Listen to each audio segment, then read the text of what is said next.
गांव में चारों तरफ शोर था। गांव छोड़कर भाग जाओ, गांव छोड़कर भाग जाओ। सब घर के बाहर बैठे होते और आपस में चर्चा कर रहे होते। वहीं एक पागल हमेशा की तरह एक ही बात बोलता फिरता। वो सबको खत्म कर देगी। गांव छोड़कर भाग जाओ, गांव छोड़कर भाग जाओ, भाग जाओ। रीना अपने पति से कहती, सुनिए जी, मैं कब से कह रही हूँ हम भी शहर छोड़कर चले जाते हैं। आखिर कब तक इस कुएं के पानी के सहारे जिएंगे? अब ये कुएं का पानी भी खत्म होने वाला है। इतनी सारी बातें कहने से अच्छा तुम ही अपने गांव वापस चली जाओ। जब से आई हो तब से तुम्हारी जली कटी बातें सुनकर मैं परेशान हो चुका हूँ। ऐसा कहते हुए रिंकू अपने घर से बाहर निकलते और अपने मित्र रामचरण से मिलते। अरे क्या सोचा है रामचरण, कब तक हम एक ही कुएं के सहारे बैठे रहेंगे? सिर्फ इसका ही पानी उस जहरीले नाग से बचा हुआ है। रामचरण बहुत ही दुखी और उदास मन से कहते, मुझे अचानक एक काम याद आया। आज शाम को सभा बुलाई है, वहीं मिलकर बात करते हैं। जो गांव का मुखिया निर्णय लेंगे वही करेंगे। ऐसा कहते हुए वह दोनों वहां से चले जाते। रामचरण अपनी पत्नी से कहते हुए, गांव का माहौल बहुत ही खराब है। हमें जल्द से जल्द गांव छोड़कर जाना चाहिए और तुम भी मेरे साथ चलोगी। मैं ये गांव छोड़कर नहीं जाऊंगी। ये मेरा गांव है, ये मेरी जमीन है, इसमें सिर्फ मेरा हक है। ये गांव भी मेरा है, ये जमीन भी मेरी है। मैं नहीं जाऊंगी, मैं ये गांव छोड़कर नहीं जाऊंगी।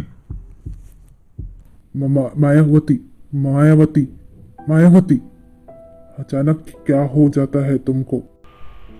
हाँ हाँ जी। सुबह सभा में सम्मिलित होना है, जाकर सो जाओ। सुबह की सभा में गांव का मुखिया सभी लोगों से बातचीत करते हुए, मैंने तांत्रिक से सलाह लिया है। गांव का सारा पानी एक जहरीले सांप के कारण दूषित हो चुका है। सबसे चेतावनी है कि जल्द से जल्द गांव छोड़कर सभी चले जाएं। गांव में सिर्फ एक ही कुआं बचा है जिसका पानी अभी साफ है।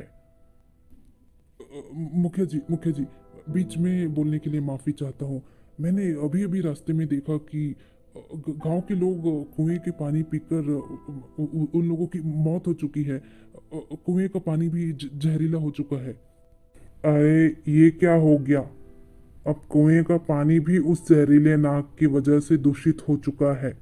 रामचरण कुछ दिनों से अपनी पत्नी को बहुत ढूंढ रहे होते, पर वह कहीं नहीं मिलती और नहीं मिलने की वजह से रामचरण अकेले ही गांव छोड़कर चले जाते।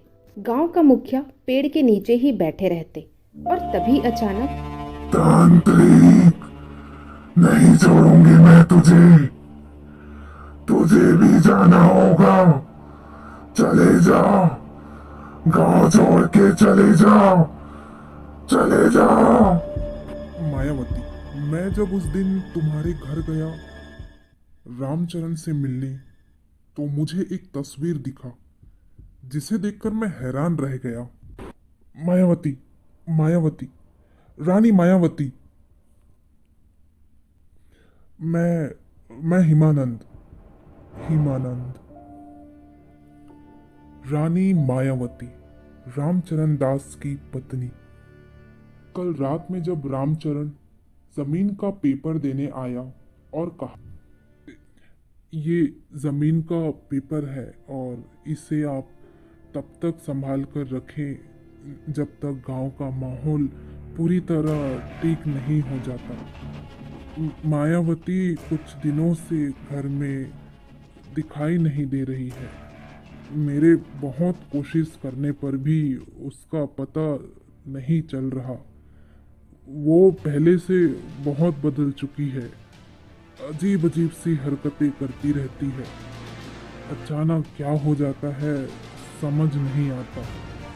सोचा था शहर में उसका इलाज करवाऊंगा, पर ऐसा बोलकर रामचरण वहां से चला गया और वो आज तक इस सच्चाई से दूर रहा। आप दोनों ने मिलकर मुझ अनाथ को पाला। रामचरण दास जी और आपका मेरे जीवन में बहुत बड़ा एहसान है।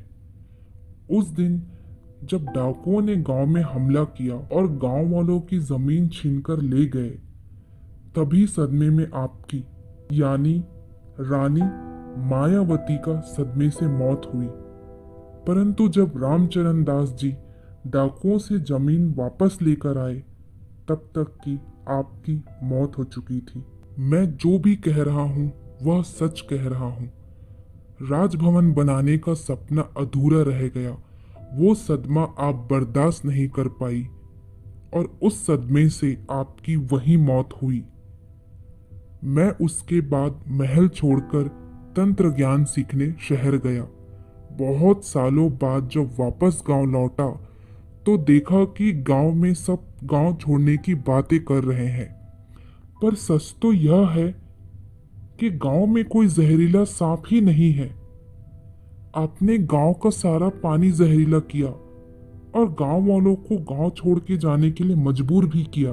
आप अपने सपनों और जमीन के लालच में अंधी हो चुकी हो और रामचरण की पत्नी के शरीर में घुसकर गांव वालों की जिंदगी खराब की है। मायावती, यह आपने सही नहीं किया।